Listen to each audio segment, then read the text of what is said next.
Annie Little is a real estate finance lawyer turned ICF certified coach. Annie, what is that? What's an ICF certified coach? It's a great question.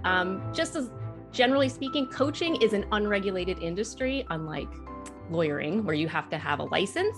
And so one way that coaches have tried to regulate themselves and create some standards of ethics and how to operate is to create these overarching umbrellas. And the ICF is the International Coaching Federation, and it is like the gold standard. It is completely global, and it creates like these frameworks. It's very involved, and you have to go through training and then pass like an oral exam and some written exams and log so many coaching hours in order to get that certification level. And they have different degrees of it.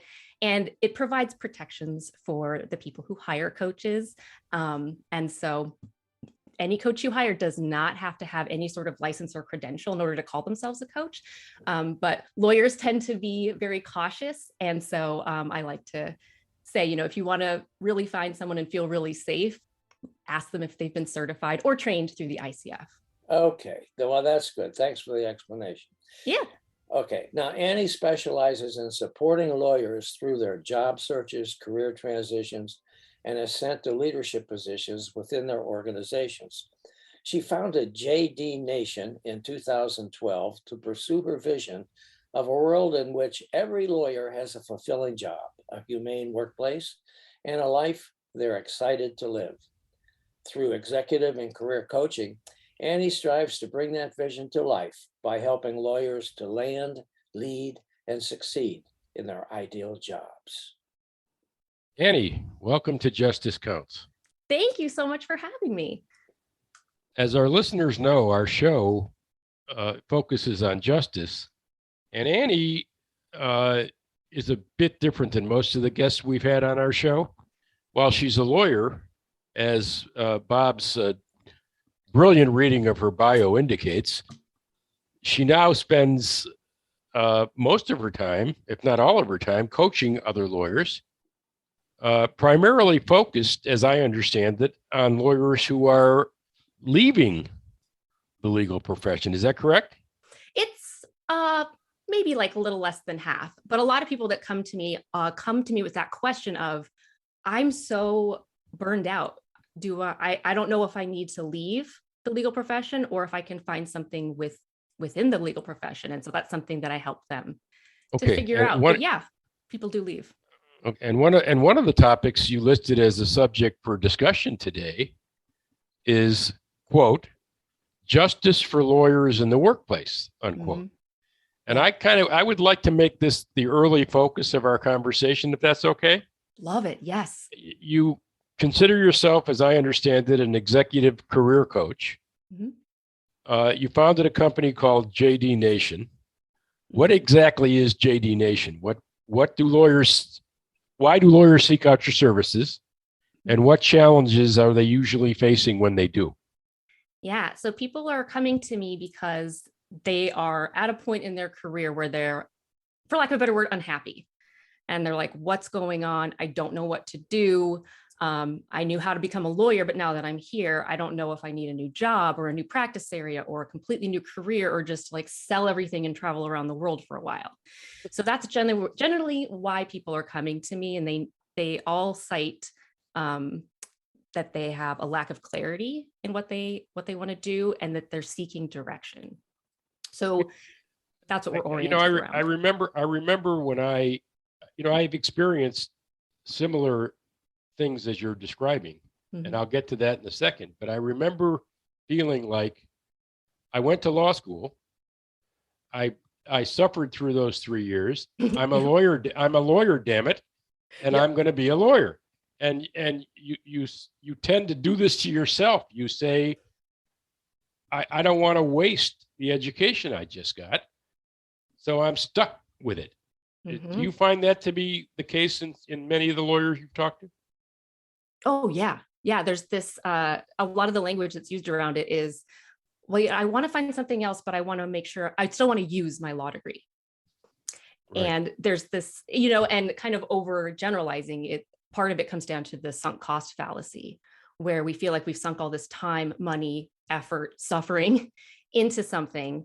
And so we have to stick with it, because wouldn't that all be for naught if we did something else? And so that's some of the coaching that I do with people, is to help them to see, you can use your law degree no matter what you're doing. Think about all the skills you've gained. Think about the experiences you've had.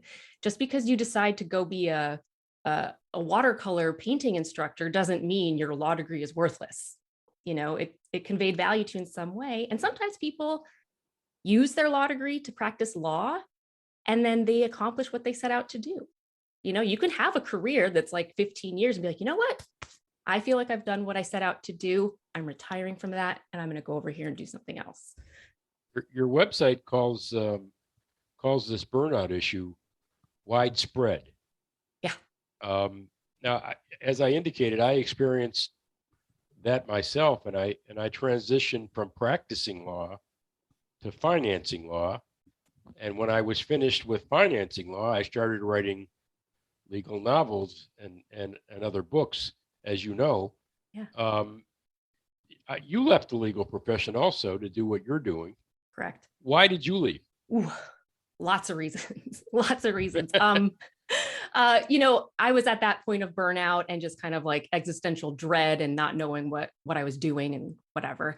And so I hired a coach to help me. And that was the first time I did any work around values and learning identifying my core values. And so from a values perspective, I learned that law was actually not a very good fit for me. It helped me to accomplish some of the goals I wanted for myself, like financial independence and independence from like my rural upbringing in Montana. So like I accomplished all that by being a lawyer. But once I became a lawyer, everything that entailed went against everything that was important to me. So I was miserable. And what that led to was me being like really unhappy, really bored, but still being good at my job and making lots of money and having that conflict of like, what do I do? And realizing I'm miserable and I don't want to be this example to my future kids. It took me a while to have kids. And so when we were working toward that, I was like, I don't want my kids to know me like this. I am a miserable person. And I don't want to set an example that just because you're good at something and it pays you well, that you have to do that that's your only option, and that there's nothing else that you can do. There's nothing else that you're going to be good at. I was like, that is not a message I want to send to my kids. And the way that we talk about our work as parents has a big impact on our children. And so that was a big part of it. But then I had no idea what I wanted to do.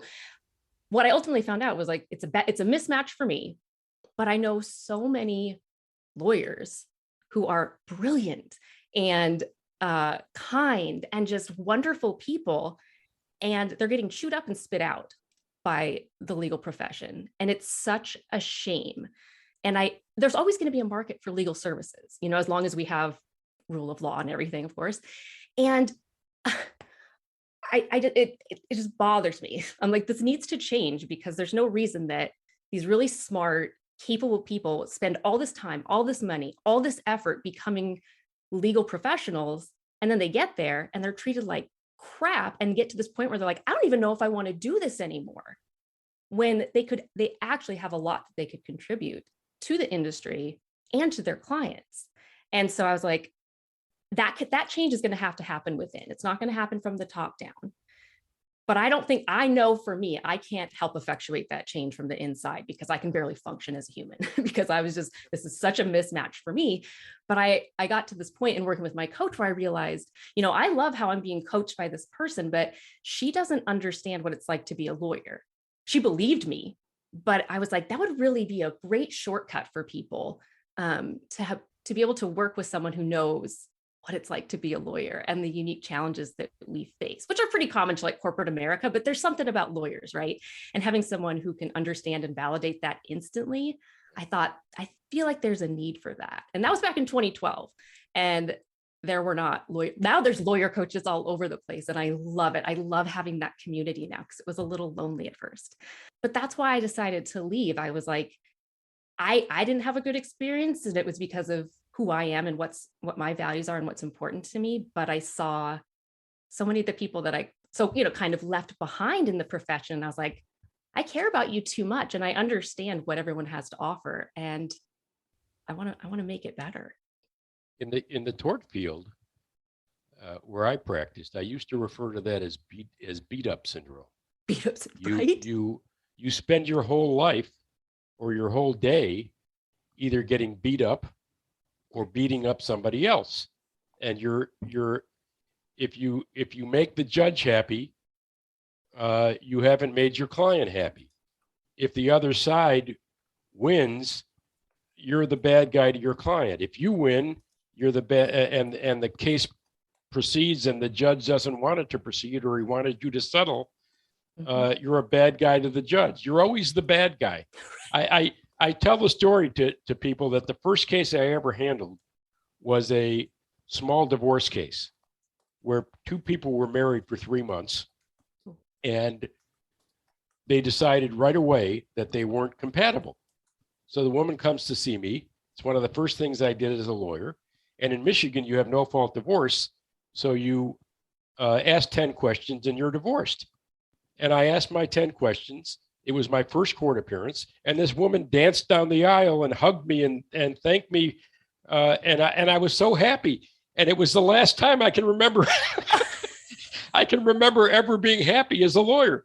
Oh, yeah. So I know exactly. And it was the very first time. I know exactly what you're talking about. And I've experienced myself. What is this burnout syndrome, or beat up syndrome, as I call it, look like to the lawyers, various lawyers who you've been counseling? And what causes, for instance, the mental health issues in the profession, and what solutions do you offer people? That's a pretty broad question, but hit me. Yeah. A big part of it is a lack of like a feeling of control, which of course, there are many things in our lives that we can't control. And so the more of that that's removed from us, that's a bigger problem. So a lack of control over our schedules, or a lack of control over the scope of our work. That can be one factor. Another factor is the disconnect between our values and the work that we do. And that can differ. Like for me, like freedom is my top value, I learned. And just the mere fact of like not being able to move to another jurisdiction for a job, like that was like devastating to me. Other people wouldn't care as much, so other people's values are, they vary, but like for someone who has like a really core value of integrity, if they're working for an employer who is like borderline unethical, or they don't agree with how they conduct things, that can like lead to these feelings of burnout, because there's this disconnect between your values and what your company values are and the way that you're going about your work. So those are just kind of some things there. And what happens is you start to disconnect. You're less engaged with your work because you're like, this is awful. I don't like it. And you're not being treated well. You feel like you're being disrespected because you have a lack of control, and you're generally not being included in decisions, which is another element of control. So that's just kind of like the overall part of it. And then the way it's communicated and the way burnout is talked about in the legal profession is as this way of like, okay, lawyers, you need to take charge of your mental health and you need to prevent burnout, which is completely upside down. Okay. To me, I see that as a form of victim blaming, because burnout happens because of the structure that you're in, right? And yes, we have agency and we have ways of reducing the impact of these policies and how burnout affects us, right? But there's like people not respecting boundaries, right? So you hear a lot of talk about like lawyers, you need to set boundaries. You need to, don't check your email after a certain time. Don't be too responsive. Don't take on more work than you can handle. Yes, that sounds very reasonable, right? But there's an asymmetry of power in law firms, for example, so you can say that all day to lawyers. And then a partner says, this client wants this quick turnaround. This has to be done in the next 2 days. And you're like, I can't do that. And they're like, well, I already agreed to it. So make it happen. And it's like, but I'm trying to set a boundary. And they're like, I know, sorry, it's just, this is how it's got to go. And so then you're feeling disrespected. You're like, I set a boundary that's not being honored. So I'm supposed to be doing that. I can't really do that. So it adds this additional level of frustration and what can develop into what's called learned helplessness, where you're like, no matter what I do, nothing works anyway. And so you start to further disengage and detach. And that makes you despondent. It can lead to depression. It can make you like snappy with the people in your life.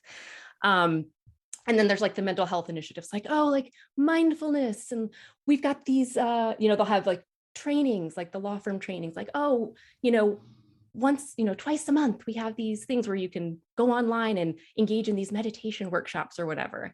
And I heard someone was telling me about it. I'm like, oh, so is it like you can just sign on whenever you're able, or are they like at set times?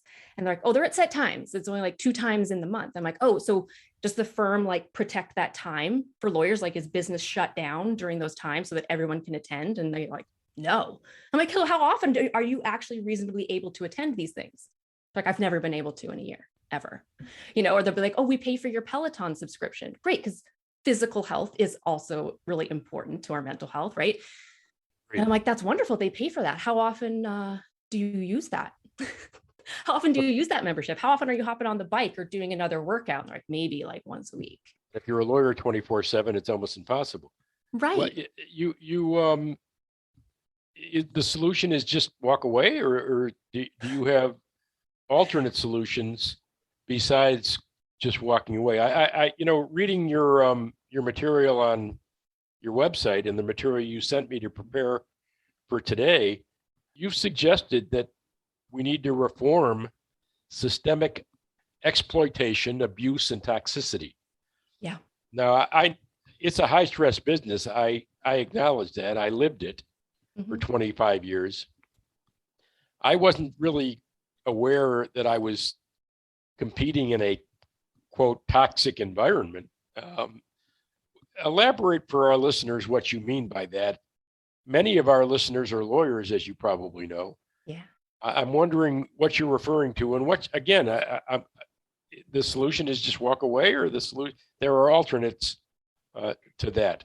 Yeah, I mean, there's a spectrum, right? For me, the solution, the best solution for me was to walk away. Walk away. Yeah, and to be clear, I am in awe of the clients I work with who are steeped in this and are wanting to stay in it and wanting to change it from within. And I'll give some examples because when I'm listening to them talking, my like monkey mind is saying like, oh my God, just leave, like leave. This is too much. This is too much. You don't deserve to have to deal with all this on top of like the stressful work that you're doing. It's so unfair. And for me, it was untenable, but everybody's different, right? We all have different strengths and different abilities and different values. And so it's kind of like that special mix, but it needs to be something that changes on the inside, and it needs to be a change. Like the systemic change has to eventually come from the top, but the people who are in control of like law firms and companies right now, they have no incentive to change the way things are structured because it benefits them tremendously. They like most of the profits flow up to them. They're not doing all the work. And the way that like the traditional law firm model is set up, it's designed to burn out the associates. It's designed to exploit them and to get as much productivity out of them as possible. Just bill, because that makes profits. And then they're burned out and they want to leave. And they're like, I at least don't want to work here anymore. I want to go somewhere else. And they're like, great.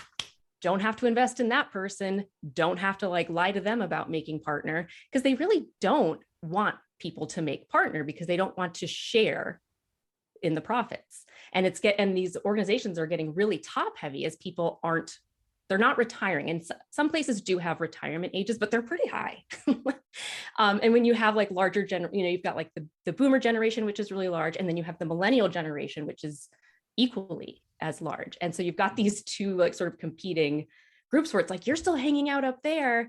And there's this whole cohort down here that's like getting burned out and like, where are we going to go? Nobody's investing in us. What's happening? And not only that, there's no incentive really to change at the top. No one cares. There's like, oh, here's mental health initiatives, lawyers, here's more assignments for you to complete.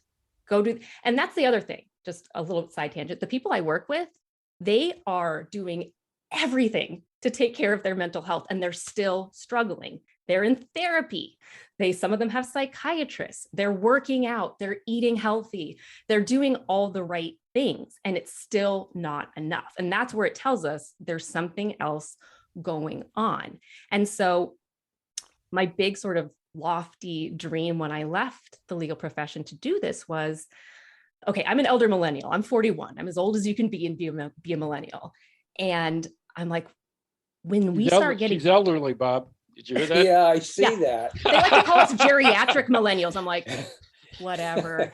I was born in 1980. I get it. It was a long time ago. So but I'm like, millennials are eventually going to be, I had only been in the legal profession for about 7.5 years. So I was like, in the coming decade, millennials are going to be rising up into the ranks of partnership and, management. And I want to equip these lawyers with the management skills and the leadership skills and the mentorship skills that no lawyers really get, and it became so, because I'm like, we got to change it from the inside. Right. And somebody has to start that change. And it's kind of like breaking those generational like traumas, so to speak. It's like, well, my parents were like this and it was awful. So I'm going to do things differently with my children. Even though I didn't get that, I'm going to work hard and give something else to my children. It's like somebody needs to make that break in the legal profession and do that. And millennials are a great cohort to do that, because that's kind of how our experience has been, where, we want a lot of change and we want improvements in things, but they're not just for us. They're improvements that are going to help everybody, every generation. And so my hypothesis on that has turned out to be true, that the millennials who are becoming partners and general counsels and things like that, they do care about this. And they come to me saying, I want to learn what it takes and figure out how to be the leader or the manager and the mentor that I never had, but that I wanted, because I know that that's what I was lacking. And that's part of why they're paying me, which, sometimes the firm will sponsor them, but a lot of people are paying out of pocket for me to get the support and to get training and develop these skills.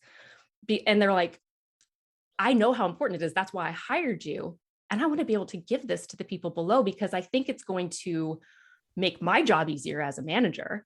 It's going to benefit the client, because our associates are going to be well rested and not miserable, and they're going to want to do good work, and our clients are going to benefit from that. And then the organization is going to benefit from that. We're going to retain people, and we're not going to have to hire like a slew of associates every year because we're planning on them to get churned out in a year or two, and actually invest in institutional knowledge and creating an organization that operates that way and focuses on actually cultivating a culture of psychological safety and health. It's just a total and complete shift. And so it's very unrealistic to think that the people who are at the top now would have any interest in making that sort of revolutionary change. So it needs to start with the people who are coming up behind over the next 10 years or so.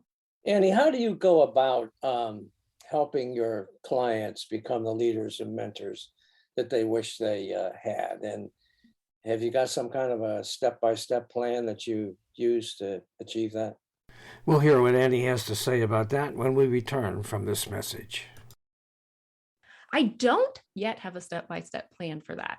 I don't have a framework for that. Right now, it's so individualized because it's kind of the Wild West of like law firms, right? And every law firm is different. Every legal department is different. And then every person I work with is different. They all have their own set of values and whatever. So for some people, like I have one client I'm thinking of in particular who's a relatively new partner in big law, and they're like, this is so hard and I have so much stuff to do, and doing this stuff and making sure this happens for the new associates and that this is happening there, it's just another thing on my plate. And me in the background not saying anything, but I'm like, yeah, just don't do it.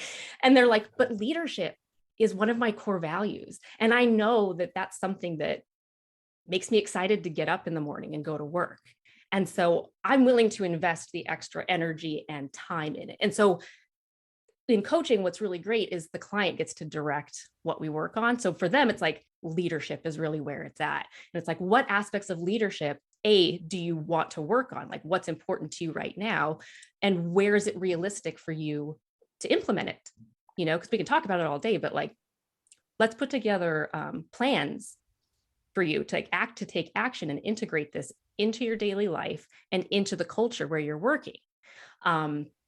So it's pretty intensive, you know, and then there are other people who like want to be mentors. And so that can involve setting up like an actual mentorship program, as opposed to the mentorship programs that are set up now, where this is amazing. Someone came and posted online and was like, hey guys, I just got added to the mentorship committee at my firm. They just formed it. And I was wondering, like, what do I do to be a good a good mentor? I was like, you have a mentorship program, but nobody's teaching you how to mentor or what to do. That's bananas. So those are some of the things I do. It's like, what is lacking? What do you wish you had? That's where they're coming to. Like, I wish this existed when I was coming up as an associate. How do I do that? And so we come up with ways and it's tailored to them, because not everyone has the same skill set or strengths. We can lean into their different strengths to make it work, because what's going to work for them isn't going to work for the next person necessarily. Well, Annie, what do you think legal employers could do to support the mental health of their lawyers? What are they missing? They're missing their role in it.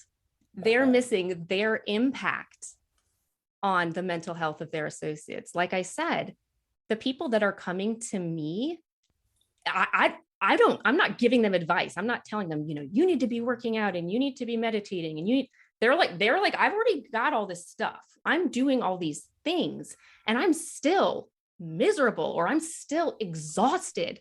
And it's like, yeah, one big thing could be uncoupling or changing the way we look at billable hours and the value we attach to them. It is the number one metric for law firms. And that's really toxic to tie your value to your productivity. And something that's interesting and that I learned, which I'm sure everyone's gonna be like, well, that's kind of obvious. But for me, it wasn't. When I came out and I started my business and I started working with like vendors, I learned that lawyers aren't the only people who track their time.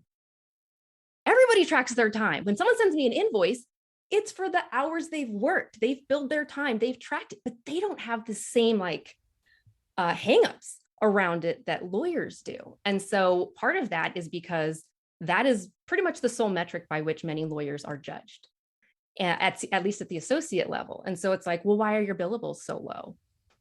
Well, because I'm an associate, you just give me the work. Like, you're the partner, like you're the one giving me the work. And like, that's the thing about lawyers. They're not lazy.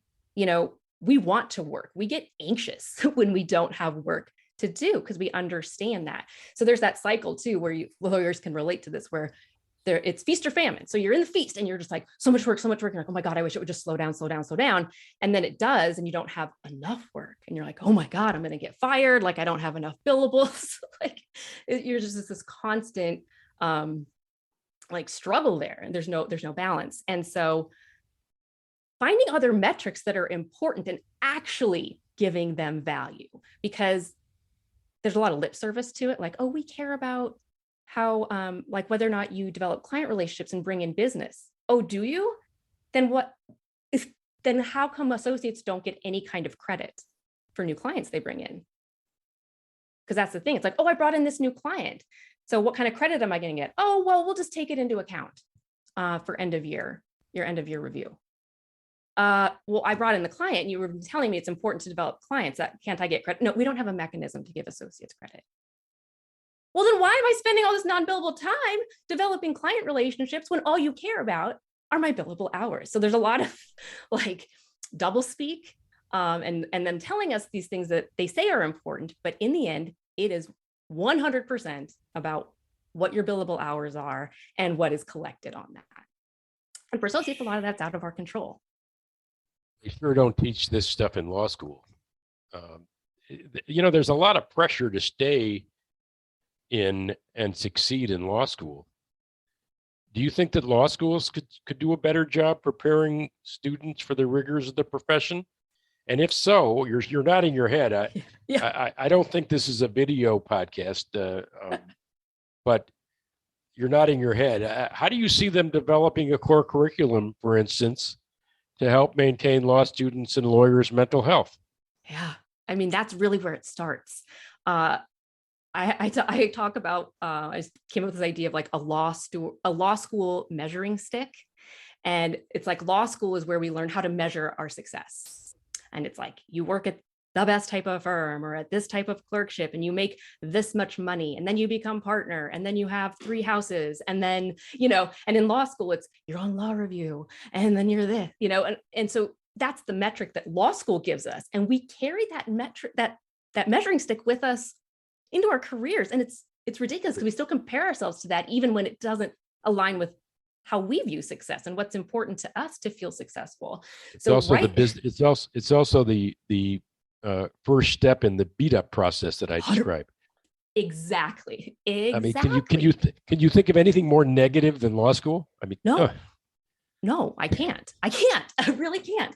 And so, and they begin right away with the hyper competitiveness with grades and assigning, and like your value is almost exclusively your grades, because there's one exam. I mean, I think some law schools might be different. I graduated, in 2006, but so we had one exam, one grade, and that was it. I mean, we had opportunities. There were some write-on positions that you could get, even if your grades weren't great, to get on journals. That's how I got on law review. I didn't have top grades. But anything like that's really it. And so law review, what's that? I actually wanted to be on a different journal, but law review took me. They wouldn't give me up. So I did it. I wrote my domestic violence article, got my note published. Yeah. I showed them, but there's that. And then, so like the grades thing, that translates into billable hours. It's like, this is the sole metric. This is all that matters. And then another thing is I would love to see, we'll get back to the curriculum in a minute, but before I forget, I would love them to have like dedicated mental health professionals who work with the legal population. And here's why. I was really struggling in my first year of law school and I had a lot of anxiety, and I am a really good test taker. And I started having panic attacks taking exams. And that was like, oh, no. Like, this is not normal. Like, this is no. So I went and saw a psychologist through the university, and I told her my situation, how anxious I was and how awful it was and debilitating. And she was like, well, that sounds like law school to me. Like, that's just normal. Like, law students and lawyers, they have anxiety. It's normal. It wasn't normal. And it needs to not be normalized. It's a tough competitive thing, but I'd always been competitive. I went to top schools. I was a valedictorian in high school. Like, I work well under pressure. This was something else. And sure enough, 7 years later, I was diagnosed with generalized anxiety disorder and panic disorder. I had to be on medication for life. I have a brain problem, and I was dismissed.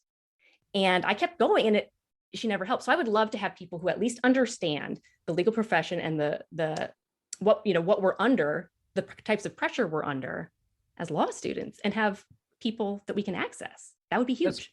That's mental illness in general, though. I mean, there's this deal with it mentality that people who have not experienced what you're describing have. Oh, just deal with it. Yeah. It's not cancer. Mm-hmm. It's not something you can see or feel or touch, and you get this almost aversion to it. Just deal with it. Yeah. And it can be a serious problem. Serious problem. I mean, my life would have been. So I still think back, like, and it starts in law school. Yeah. And that was like the beginning of my second semester of law school. And I was like, man, if I had gotten like talk therapy and medication in law school, oh my gosh, and then I was just recently diagnosed with ADHD. So add that on top of it. I have 2 brain disorders that I'm trying to navigate, and I'm being told there's nothing, nope, this is normal, ship shape, just deal with it. So there's that element of it. And then as far as curriculum goes, let's get some practical, stuff going on in there. Let's get some business training in there. Let's get some more practical, like I did trial practice because I was a transactional lawyer. I had no desire to go to court or anything like that. But I wanted, I need to see how the way my brain works. I have to see the big picture, and I have to see how things are actually applied. And so I was really good at writing. like briefs and, eventually contracts and stuff. But actual like motion practice made zero sense to me. And like Civil Pro was like awful. But if there had been a class where we actually got to make motions and file things and have actual timelines and like learning how to collaborate with other lawyers, opposing counsel, how to manage staff, like paralegals made me the lawyer I was. Without them, I would have been a total and complete disaster. Like they're everything. And so learning about that kind of stuff at the beginning is huge. Plus, some of the best classes I took in law school were in my third year, and they were taught by adjunct professors who were practicing lawyers in the community. And so their practical perspective on, like, yes, we wrote like a paper, but each week we had somebody coming in and showing us what they did and how we could do it and how it applied. And that was like, yes, this is why I went to law school. This makes sense to me. And so if we're going to keep law school in 3 years, that third year needs to include, business oriented stuff, like learning accounting principles, all of that. And then having like actual practicum type things where you go, and my law school had clinics, but those are a little different. But like, you should be able to go and sit down and learn how to like write and negotiate agreements with practicing lawyers. How about a stress management clinic?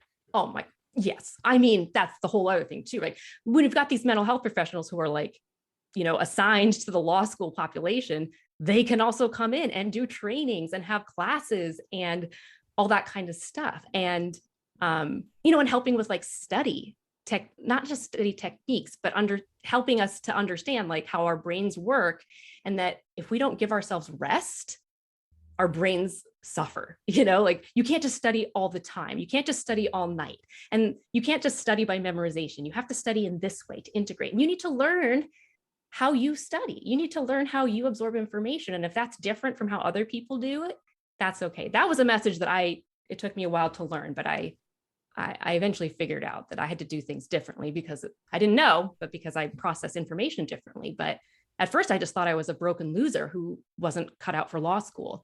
And I was like, you know what? I'm just going to do it my way. Nobody else knows why I do it this way. But as soon as I did that, my grades like went through the roof and everything was fine. So you figured out you weren't a broken loser, right? Well, at least for law school. It took an ADHD. It literally took an ADHD diagnosis 3 months ago until I was like, oh, this is why I have so much self-loathing, because I'm trying to be like a normal person and it's literally impossible for me. Yeah. Wait a minute. You're a coach, but you have self-loathing? That doesn't make any sense. I did. Sure it does. Sure. Does. Oh my gosh. Yes. Yeah, because I'm not a mental health professional. I'm a coach. Well, let me tell you. Did you want to say something, Mark? Well, not only that, but to teach it, you've got to experience it. Yeah. Too, don't you think? Oh yeah, and I'm like, and also it's so good to like. I even had a conversation with a client yesterday where she's like, "Thank you. I'm so grateful that we're working together, and I have such a hard time adulting on these things. And I have imposter syndrome, even though I'm so totally qualified for these jobs. And I see you, how do you do all this? And you have a family." And I'm like, I don't. And I have so much support, and I ask for all kinds of support. And I'm looking at my rug that hasn't been vacuumed in a month with dog fur tumbleweeds. I'm like, I don't have it all together. It's okay. Nobody does. Oh, well, I'm glad that you have dog fur on your rug, because I do too. And now I don't feel so bad. Oh, heck no. Priorities. You know what, though? I'm not a lawyer. I've been a journalist and a communications guy my whole career, but I've always secretly wanted to be a lawyer. Yeah. And now, the way you guys are talking, I'm kind of glad that I didn't take that step, Yeah. But I wanted to ask you this. We know that trial lawyers have to be under an intense amount of pressure. You said you didn't want to be a trial lawyer. Do they have a higher burnout rate than other types of lawyers, with all the media attention that some of these trials get and all that? I haven't found that to be the case. I don't have any data on that. No? Okay. Because there's still, I was a real estate finance lawyer, and I liked it because I needed that stimulation and challenge to keep me working. And that's about as fast-paced as a transactional practice can get, because it's like, you've got a deal and it's closing, you've got the lenders and you've got the borrowers and there's all these moving parts. But I liked it because I was running it, I was like, I was in charge and I was doing all the logistics and managing expectations. And I felt kind of in control sometimes. But all the other factors, that's what really contributes to the burnout, where you're always the bad guy. You're always the bad guy, right, Mark? It's somebody's for something. I can help you guys out with that. I was a trial lawyer, and I used to work myself up to the point of being physically ill before a big trial. The trial itself, almost like the bar exam. You took the bar exam, right? Yeah. The buildup, the stress, the anxiety was all the studying. Will I? The first question comes about. Will I know what that question? The answer to that question. The exam was actually a calming experience for me. Yes. Just as a trial is or was. Right. It's the anticipation and the buildup that causes the stress, not the trial itself. Yeah. Do you find? I take it you don't counsel typically trial lawyers in general, or specifically, but do you have any tips as to how do people remain calm in these high stress situations? Yeah, that's interesting. And I'm glad you said that, because with the trial lawyers I do work with, they say they report the same thing as you. Like it's very nerve-wracking leading up to it, but trial is what they live for. Like that's why they became lawyers, like that really does it for them. And it's tied into why they do what they do. And just winning for their clients in like some other legal setting isn't enough. They need that visceral experience of it. It doesn't necessarily have to be court, but for a lot of people who are trial lawyers, they need that feeling somehow. And so part of it is part of my training, and that's why I love having that ICF backed certification, is I'm trained to identify where the line is between like something that a therapist works with you on and something that a coach works with you on. So depending on the level of anxiety that someone's reporting, I may say, hey, this is something to talk to your therapist about. I can help you with some strategies, but it sounds like this is causing you to slip into an area of dysfunction. Like you're not able to function the way you've reported functioning in the past. And that's like a little bit concerning to me. And a lot of my clients are already working with therapists. And when I work with people one-on-one, I often ask if they've ever worked with one or not, just because, and most have, just because at some point I'll be like, hey, this would be a really good thing to reach out to your therapist about, because I can't help you with that. I can't help you with where that's coming from and how to get to the root of it, but I can help with some strategies to develop awareness around when that anxiety is coming up. Like, for example, I had someone yesterday ping me and they said, I had an amazing interview for my dream job. And they were like, it was so great. It was so great. And I've always wanted to work for this organization, and they were so lovely and it was so natural. And I feel so qualified. I know I could do the job. And they said, but about 2 hours afterward, I started looking for things that I needed to worry about. And like actively looking for things because, that's what I'm used to doing. I'm like, that's just it. So this person developed awareness around a pattern, and I said, what's going on there is that our brains are like lazy. We like to conserve energy. And so our brain likes to find patterns. And she was in a scenario that was unfamiliar to her. Like, I had an interview, I was prepared, it went well, I'm happy, this could be great. End of story, and her brain's like, and next we worry, and next we ruminate, and next we like come up with all the worst case scenarios, which our lawyer brains are really good at doing naturally anyway. And I said, listen, having that awareness is step one. Step two, talk to your therapist about it. Step three, what would you like? Maybe you can set up a new, something to anchor this new experience. Maybe you teach your brain a new pattern. After I have an interview that feels good, I make a cup of tea and I sit down and drink it. Or I FaceTime my mom, so just setting up a new pattern. It doesn't have to be sophisticated. I'm thinking scotch, not tea, but right. It can be anything, it could take, some people, it's like, that's a really great thing. And it's like something that will just kind of like close the loop on that positive experience for you. It's like, oh, I will go play fetch with my dog outside. You don't want to create a bunch of alcoholics, though. I mean, well, I mean, that's a whole other thing, right? Tea is a much better idea. Well, I say it was the middle of the day, so Annie, do you have lawyers that come to you wanting help because they failed, they've lost an important case or whatever, and they feel like crap? That's a great question. A criminal client, for instance, gets a long sentence. A seriously injured person gets no cause. How do lawyers deal with those situations? Yeah, I don't have people who come to me for that specifically, because the reason I suspect that's the case is because that sounds like something that's kind of like small t trauma, like professional trauma, where you're like, oh my God. And so in that moment, you're more focused on that and how to manage it and deal with the way you feel about it and the impact, as opposed to, I need a new job, right? Because people come to me when they're like, I don't know what's next, but I know I need a different job or career. And I suspect that in that situation, it might be more of like a mentor situation and or a therapist. What do you think, Mark? I don't know. I you know what? There used to be the so-called rules of criminal law. The client does the time, not you. Yeah.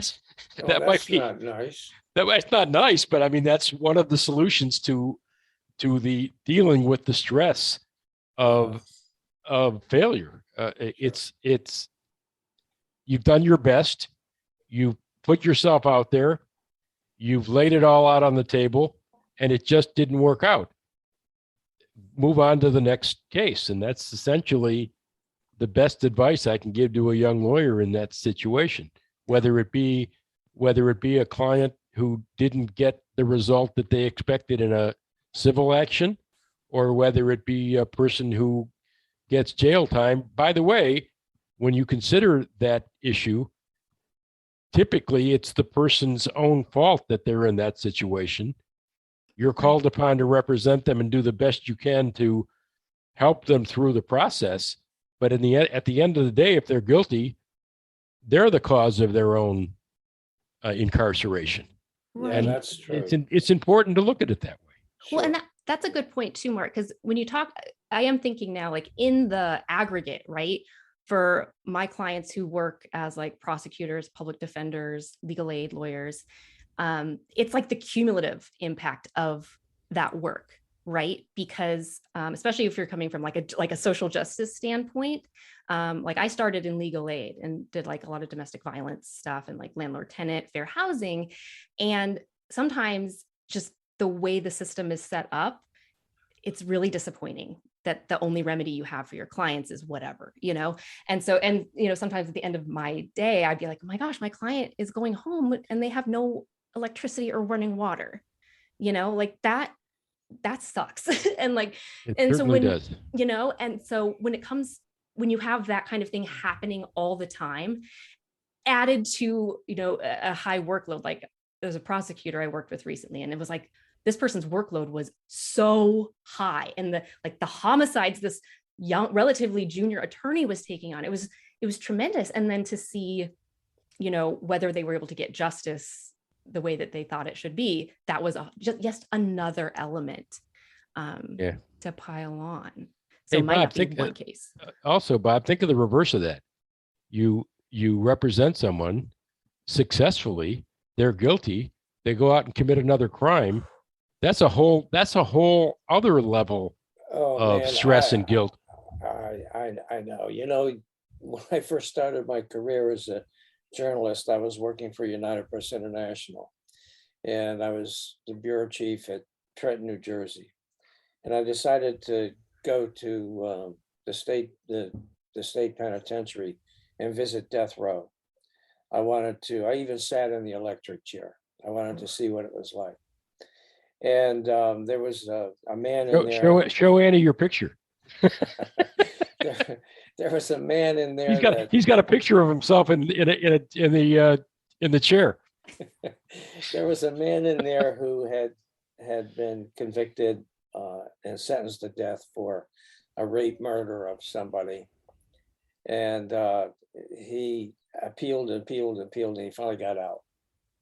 And then he went and committed another similar crime. And I had written a fairly sympathetic piece about this guy. And I just felt like crap. And I can imagine what lawyers must feel like in that kind of a case. It's pretty terrible. Yeah. It's Anyway, hard, especially because it's to- like it's the system, right? It's like we have this gap, and we have also the presumption of like innocence. We've made the policy decision that we'd rather let guilty people go in a close case rather than convict people who are innocent. Yeah.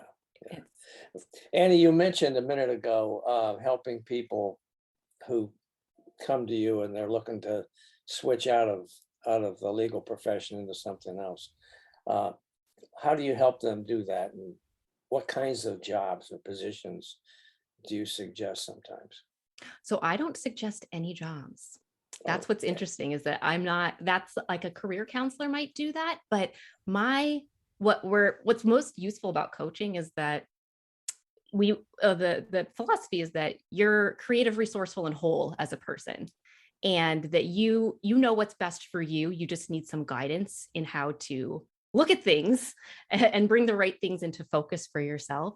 So, but the biggest thing that I help people with who have decided that they're done, or they suspect that they're done practicing law, is to look at their, of course, values is where we start with everything.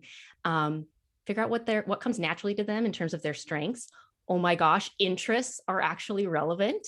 Not necessarily passions. I'm not one of those turn your passion into a job thing. Like, that didn't work for me. That's not necessary. But then the key thing is helping people identify what their transferable skills are and learn how to communicate those to any kind of employer. And because what I have found is that lawyers undervalue the work that they do. Like, so, Mark, you might say, well, I was a litigator. And so on your resume, you might have something like took X number of depositions or something. And it's like, great. If you go and talk to a banker about that, because you want to go work at a bank, they're going to be like, oh, okay, great. What does that entail? And so you can break it down. Like, so, but what goes into doing a deposition? What goes into setting up a deposition? Like, are you managing people in that process? Are you communicating with people in that process? Is there writing stuff? Like, are you collaborating with people? How do you do a deposition? Like, do you have like a way that you go about it that's unique to you? Like, maybe you're really disarming, you kill them with kindness, and just helping people to break it down it feels really like inefficient. And it's like, you're not going to get your resume bullet points here. We're really breaking out the things you do. Like, if you're making phone calls all day to do this, if you're sending emails, you're communicating. Are you communicating to other lawyers? Are you communicating to sales departments? That's a communication soft skill. So that's a really big thing that people, you can kind of see light bulbs go off for people where they're like, because they'll say, I'm reading these job descriptions for these different types of jobs, and I know I can do the job, but I'm not getting interviews. You're basically describing what we call transferable skills. 100%. If you can think on your feet, for instance, maybe you'd be good in a banking capacity, but you could be a legal thriller writer or a podcast host. I mean, come on. Yes. And make a ton of money. How obvious is that? Our time's up. Annie Little, thank you for being a guest on Justice Counts. It's a very interesting and very, very important topic. Keep up the good work, would you please? Oh, thank you so much. It's been a pleasure. Annie, thank you, Annie. It was great and really enjoyed talking with you. I learned a lot. I hope our guests did. So Mark and I are grateful that you shared your time with us. Meanwhile, you guys, if you haven't done so already, please check out Mark Bellow's Ripped from the Headlines legal thrillers. They're all available on Amazon and other major online booksellers. He's got quite the hero in this guy, attorney Zachary Blake, who fights for justice on all fronts. Very stressful. He fights against all that stress. Anyway, his books are Betrayal of Faith, Betrayal of Justice, Betrayal in Blue, Betrayal in Black, Betrayal High, and Supreme Betrayal. Do you get the theme here? And just out, Betrayal at the Border. For more information, just check markandbellow.com. So until next time, this is Bob Gaddy for Mark Bello signing off on Justice Keys. Bye, everybody.